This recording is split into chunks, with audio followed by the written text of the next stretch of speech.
shit. From Cloak Reaper, the CR95 GAMESCAST, and His brother. here at Clarksville on our first camping trip together, and a big red dog. Here's Viewer Takeover. Hit the music, Brian.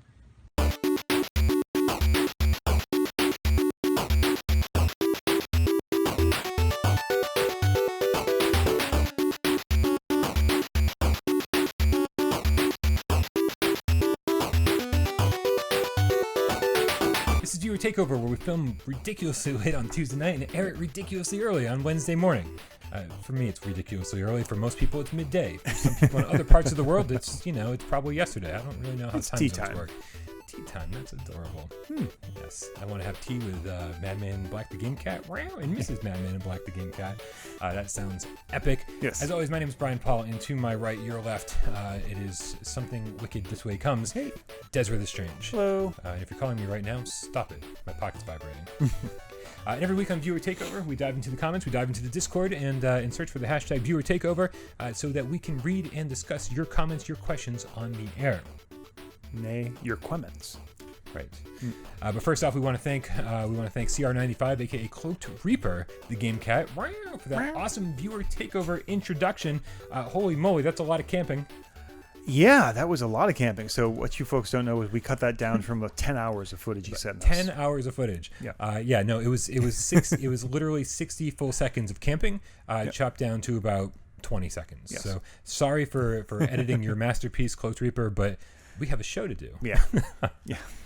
But obviously, Cloaked Reaper isn't the only person we want to thank. By the way, I always jump the gun here. Yeah. But if you want to introduce next week's show, we have one in the queue. So if you want to introduce the week's show after that, make sure you send your Viewer Takeover introduction to withoutparole@gmail.com. Games. No, that's you missed your cue too. No, I did that on purpose. I know you did. But the other people we want to thank start down here. These people down here are our loyal Patreon supporters. They're the ones who went to patreon.com/withoutparole. Games. Yeah, and they're giving us $1 or more every single month. Games. Yeah, it's just I have one job. Eventually, it'll be the right place if you keep saying it. And so, if you want to join the illustrious people down here, keep in mind that this list only updates on the 1st. So, if you're a new Patreon supporter, you might not see your name there. Also, if you don't see your full name, I know there's like 2 Daniels on the list, just like first name Daniel. Okay. If you want your full name on the list, get a different name. Make sure you go to Patreon and put the name in that you want on the list, because I just copy and paste over and over. Right. Also, there are 2 tiers. They cost exactly the same. They're the $1 or more tier. And one of them puts you on the list and gets you the Litterbox episodes, and the other one gets you nothing. People choose to donate without any rewards. If you chose to donate without any rewards, we don't put you on the list, because I'm assuming you just want to be anonymous. Okay. I didn't do that until recently, so if you don't see your name on the list, go change the tier. That's fair. That's fair. All right. But obviously the Patreon supporters aren't even all the people we want to thank. Yes. We want to thank more people. Yeah, we want to thank those people who took Beauty and the Decay's lead and actually changed their name to something the Game Cat. Right, because the Game Cats are the loyal following of Without Parole. It's a long story. We'll tell you about this. The fluffiest of the fluffy. They're adorable. So this is a way you can show your support and help us, spread the word about Without Parole. So basically, you change your name to the Game Cat, put hashtag Game Cat somewhere in the comments so we can find you, and that way, anytime you comment, anytime you spread the love out there on YouTube, because of course, since you're our followers, you're doing nothing but spreading love. They'll know that they're Game Cats, and they can come find us. So, this week we have Daniel Scary, the Game Cat. Scary. Yeah. Like Richard Scary? That's what I was thinking. The busy. Right. Let us know if we pronounced your name incorrectly also in the comments. Let us know. Daniel Scary, the Game Cat. And then we have Shats79, the Game Cat. Also. Yeah. It's so cool, man. Like, I love... This I feel like this is how I interact with people. I was doing the Neko Atsume little virtual cat game the other night when Jeremy wasn't doing the whole Resident Evil 7 thing. This maybe wasn't a suitable substitution, especially since I had no idea the music was so loud. But yeah, man, that's when I first met Shats, and he immediately changed his name to Game Cat. That's awesome. Fantastic. Thank you guys so very much. But what we really do on Viewer Takeover here is address your comments, address your comments and questions. Most of these are actually from our Discord server. So if you haven't joined our Discord server yet, go over and do that. The link is in the description. And we have a whole Viewer Takeover section there. Yes. If you don't want to join the Discord and you still want to submit a Viewer Takeover question or comment, make sure that somewhere in the comments below any of our videos, you put hashtag Viewer Takeover, all one word, and then type out your comment and question. It's pretty simple. It is. All right, first up comes from Billy Paw. That's an adorable name. Aww. Who's a good Billy Paw? You're a good Billy Paw. I would love that. That's actually his name. Oh God. And like he didn't change it for the game cats or anything. It was just like, no, I'm Bill Paw. Yeah. That's awesome. Yeah. You know, I said to Reggie Strange during our interview. Yeah. During my developer interview, I said, dude, that's a cool last name. Yeah. What's your real last name? And he goes, no, it's Strange. Yeah. I was like, that's fucking even better. Right? So Billy Paw, adorable name, says, God, what if it is his real name? It's adorable. He said he wrote on the Conrad the Kitten PlayStation VR review discussion. Okay. I don't know why I typed all that out. Yeah. He writes, hashtag Viewer Takeover. Like a pro? Like a pro. He knows what's up. He writes, PlayStation is doing another State of Play this Thursday. Are you streaming it again? And do you think we should expect more PlayStation VR announcements? Love you guys. We love you too, Billy Paw. Actually, is Billy Paw? Maybe we should be giving Billy Paw a shout out as a game cat because it's pretty close. It's very game cat like. Yes. Ding. That works. Yeah, I don't know. Maybe we'll see. It's cat adjacent. It is very cat-onic. Okay. Yeah. So Billy Paw, that's an excellent question. So first and foremost, Sony announced like yesterday. I forget how this works timeline wise. They announced yesterday that they're doing another State of Play this week. Yes. Which is like really fast.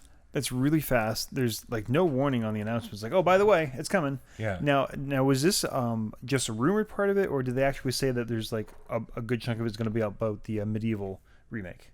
So as far as I know, and I could be wrong, I just listened to what Godkinnon, aka PSVR Underground, aka AJ says, and then take it as fact. That's fair. But I think like there's going to be like 10 minutes of just medieval remake footage. Okay, I was all right. Yeah, that's right. So the question is so first of all, we got to take a step back here. Yes. Because really the thing is, that's kind of a lean back. This chair is so squeaky today. So you know what? I always thought it was me, but it's the chair. It's when the it was chair. the live show, I'd be moving around like I'm squeaking like crazy. I got to stop myself from moving. I get the WD-40 out the chair. Okay. Make this place less noisy. Yeah. Squeak, squeak. So end of March. It was like March 20 something. That was the last State of Play. Yes. That was like 5 weeks ago. Right. So here's my assumption. I think this was sort of a knee-jerk reaction by Sony. I think they said we're going to do this a few times a year, but didn't say 3 times, 4 times, 5 times, nothing. And being only 5 weeks from the last State of Play, I think there was such a huge backlash from so much VR content in the last one, which of course we all loved, but there's the other 100 million PlayStation 4 owners that were like, what about us? Right. And I think they were like, we got to do something for them and do it soon so that people understand that State of Play isn't just for VR gamers. Right. Like we do have stuff for you as well. So that's the first thing. The second thing is, yes, we're streaming it, but coincidentally, or not coincidentally, conspiracy theorists, their State of Play is scheduled for the exact same time as GAMESCAST Live, 6 p.m. Eastern. So, I mean, way to go, Sony. I so wish we could take credit for that. way to go, Sony. They're like trying to be like, don't watch the live, don't watch GAMESCAST Live, come watch us instead. Could you imagine if they were actually trying? Sony sees us as competition. Yeah. No. That would be amazing, honestly.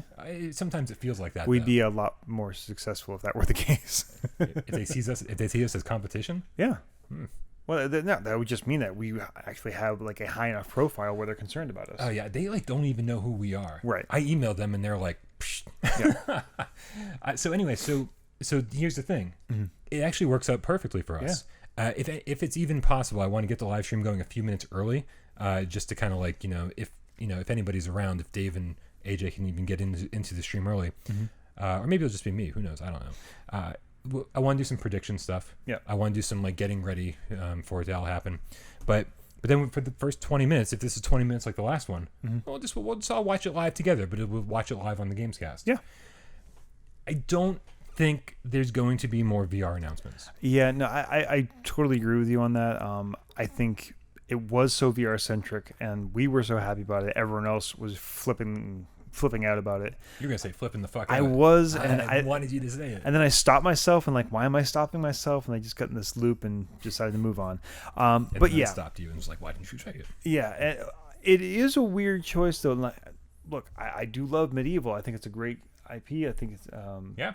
You love Medieval? Well, it's a good art. AJ loves Medieval, and I'm starting to question his everything about AJ. But I still think he works for Trucker VR. It is weird that like they're going to dedicate so much of what's apparently going to be very short state of play to this game. Like, okay, we spent so much time on VR, so we're going to overcorrect by spending 10 minutes of it on video footage of a remaster of a game that was, popular-ish. Moderately.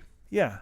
It's a weird choice. Unless they have something else that they're not telling us, and this is like a misdirect or something, it's weird.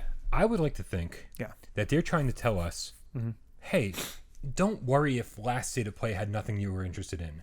Don't worry if this state of play has nothing you're interested in. We're just going to do these all the time, right? Yeah. 20 minutes every month and a half.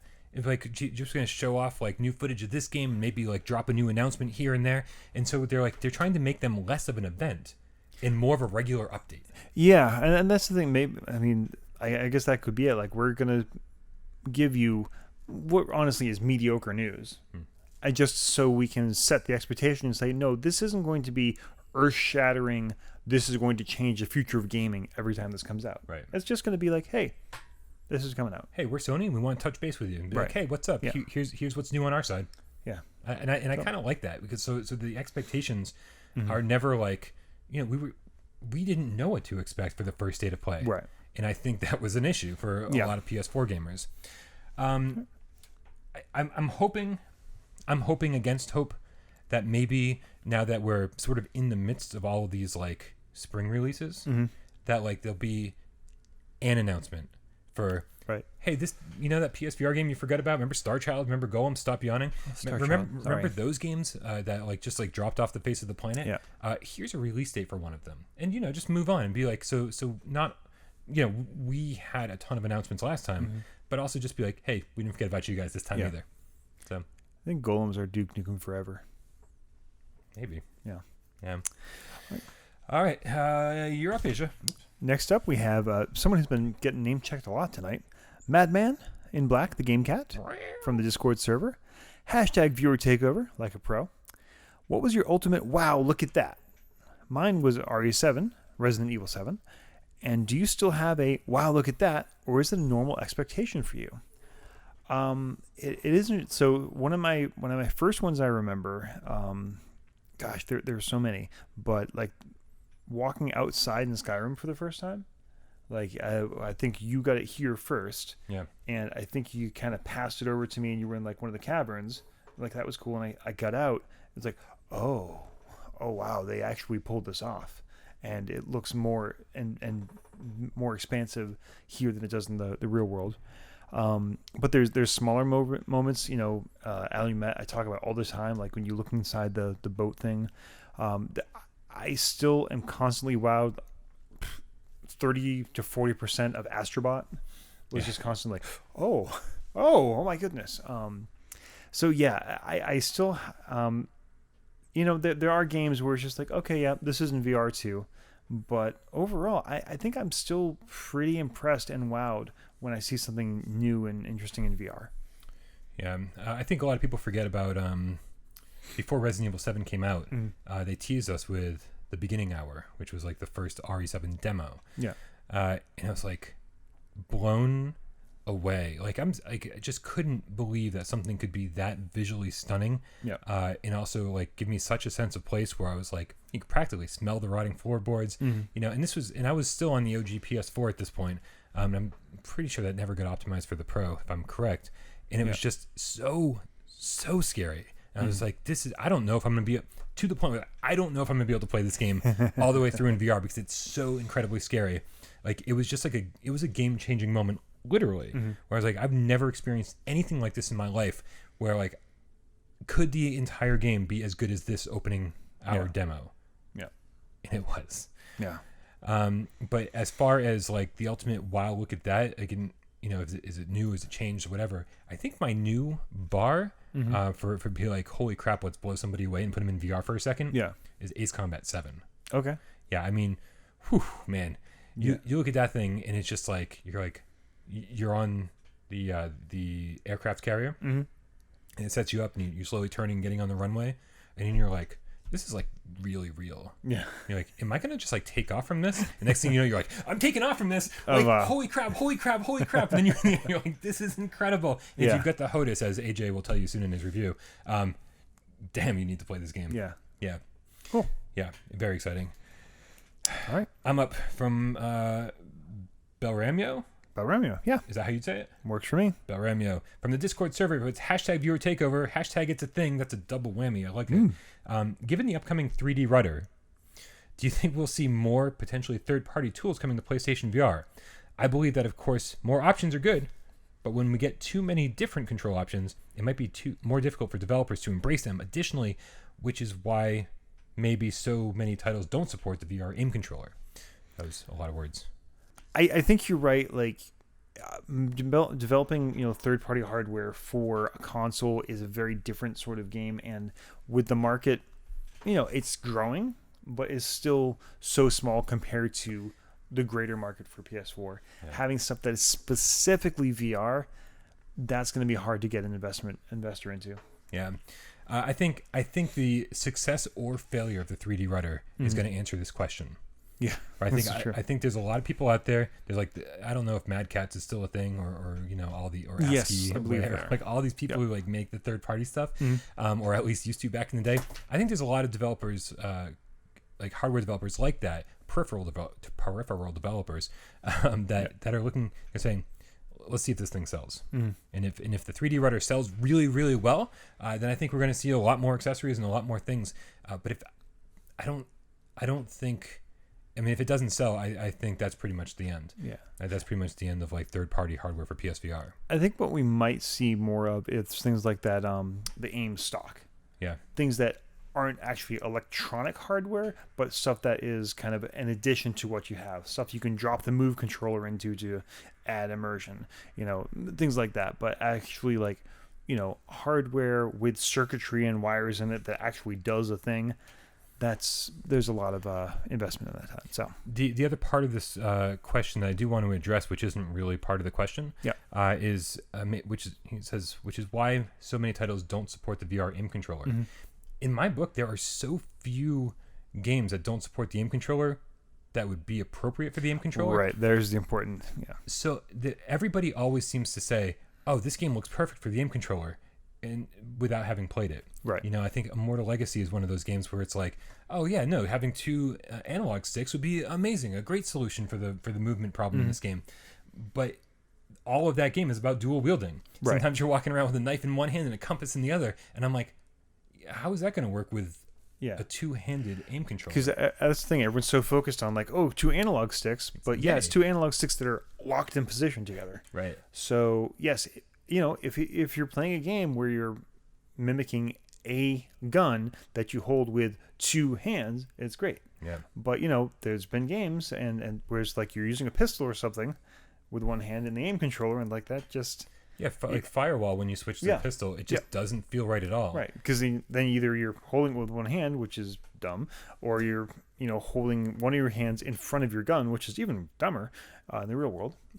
So things like Gun Club VR is like where it's like half two-handed weapons and half you know, dual wielding. Right. It's like, man, that you're just getting into a whole ball of wax that like the developers don't want to touch, and it has nothing to do with like there's too many accessories, we don't want to develop for them all. Right. It has everything to do with this accessory doesn't make sense for our game. Yeah. And not only that, the aim controller, I could have this wrong, but it's pretty much just the DualShock.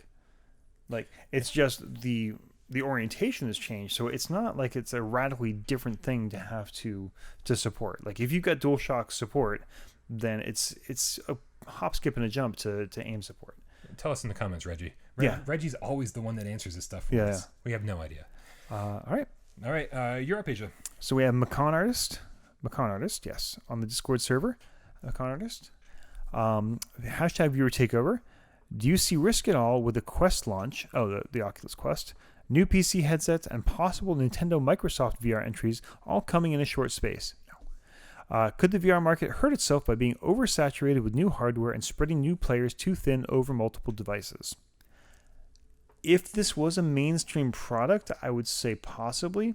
But right now, as much as VR is kind of like our main focus, and probably yours too, it is still a very niche market. And it's an early adopter market. And in the tech industry, early adopter means people with the money to burn. There is probably someone watching this right now who can look at and see the stack of VR headsets that they own and have purchased. Yeah.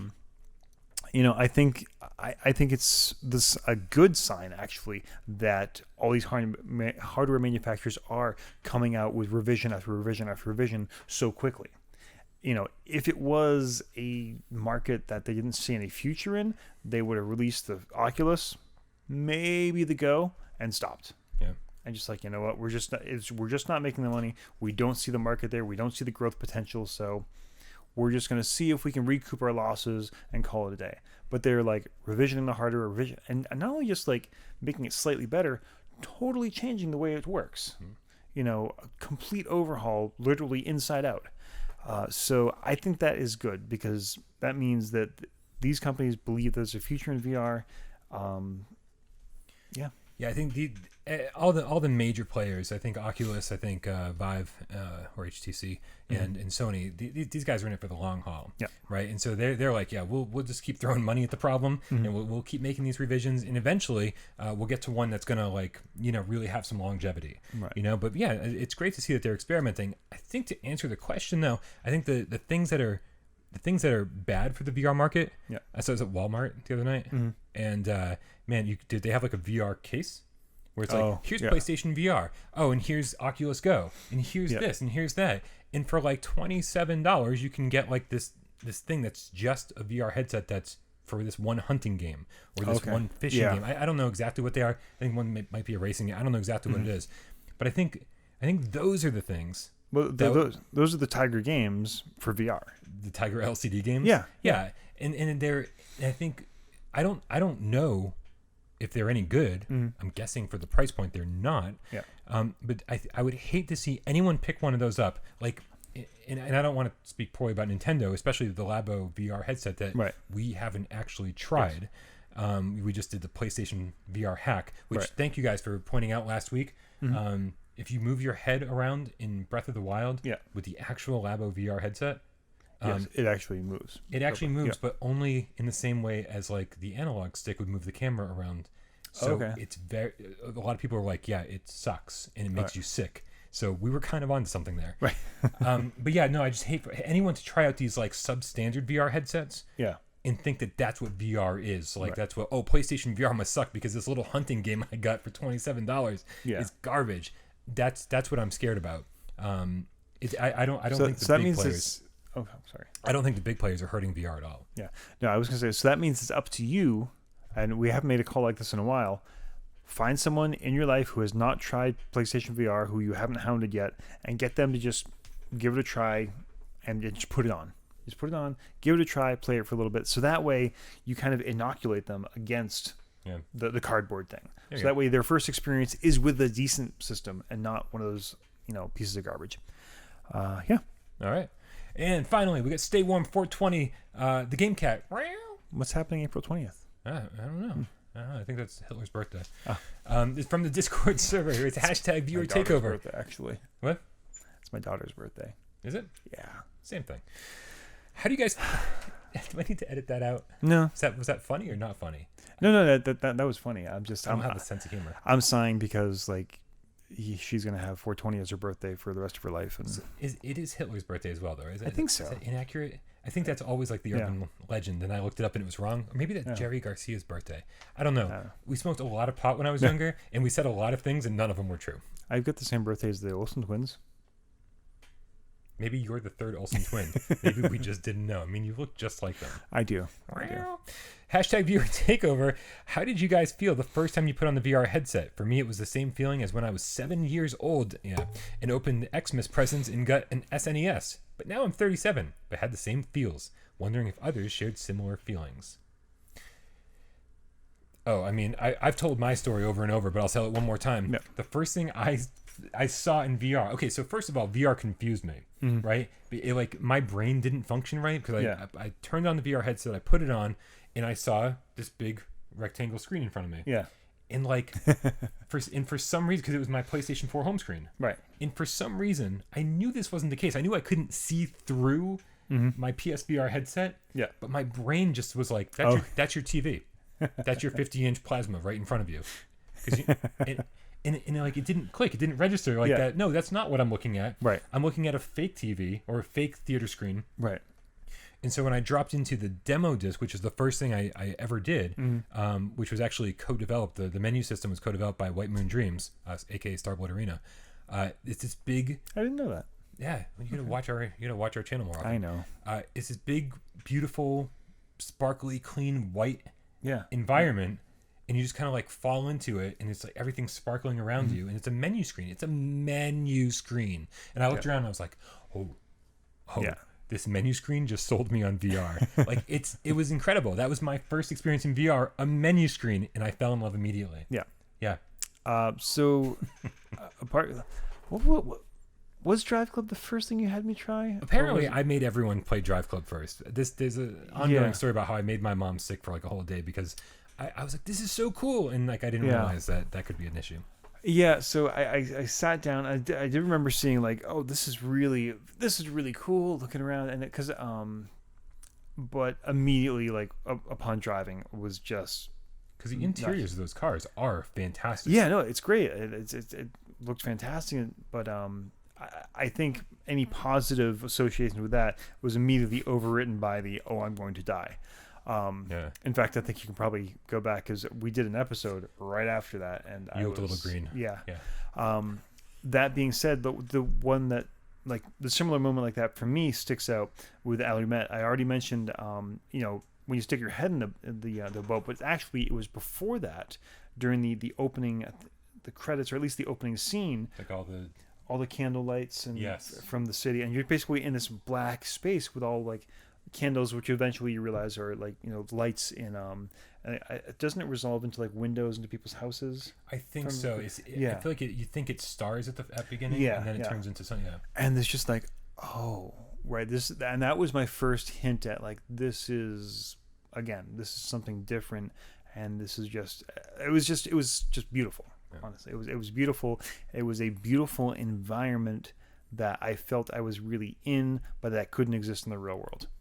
And immediately I was like, oh, this is amazing. And that was, we can talk about all the great gaming experiences here and there, but honestly, the Alumet demo was the first thing that made me like really just catch my breath and, oh, I'm hooked now.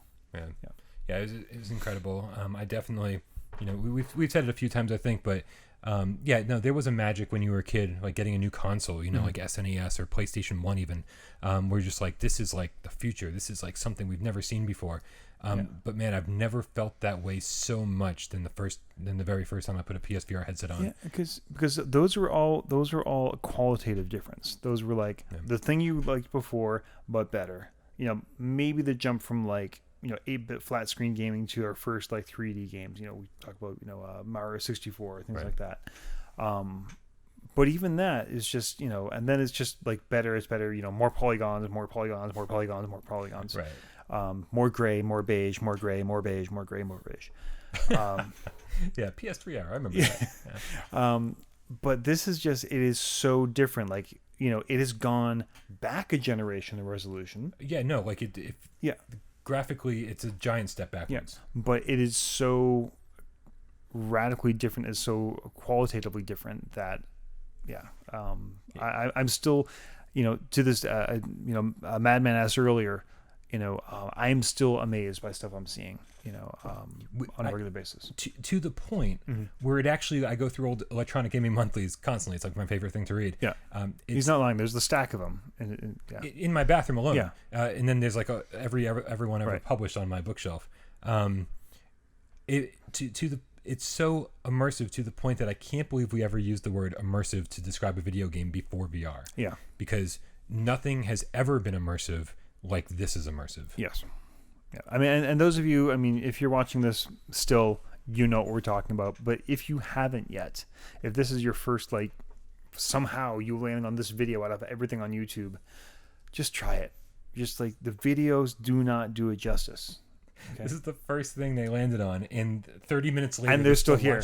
I was like, but you know you're what? a very special person. You've got YouTube running in the background. You're doing all your stuff. Yeah. The algorithm decides, you know what? This is what you need to watch right now. It could happen. The YouTube algorithm has never put us in the loop. Ever. Guys, thank you so much for hanging out and watching Viewer Takeover. Even when people have watched 6 hours of our videos. Make sure if you want your question or your comment read on next week's, put hashtag Viewer Takeover before it or somewhere in the question. Also, make sure you change your name to GameCat and put hashtag GameCat. Also, make sure you send us a Viewer Takeover introduction to withoutparole@gmail.com. Also, make sure you hit us up on Patreon. Patreon.com/withoutparole. Games. Give us $1 or more every single month. It's only $1 to you. Hopefully, that's not a lot of money, but man, oh man, when it adds up for us, it makes a whole lot of difference. This entire channel, as we tell you on the Litterbox episodes every single week, the entire channel is run on Patreon support. We could not do this without you folks. Literally. Another episode of Viewer Takeover. I'm Brian Paul, and that's Desra. I don't even know what to call you anymore. It just does. Oh, call me this, call me that. It's Desra the Strange. Yeah. Yeah, and we love you all.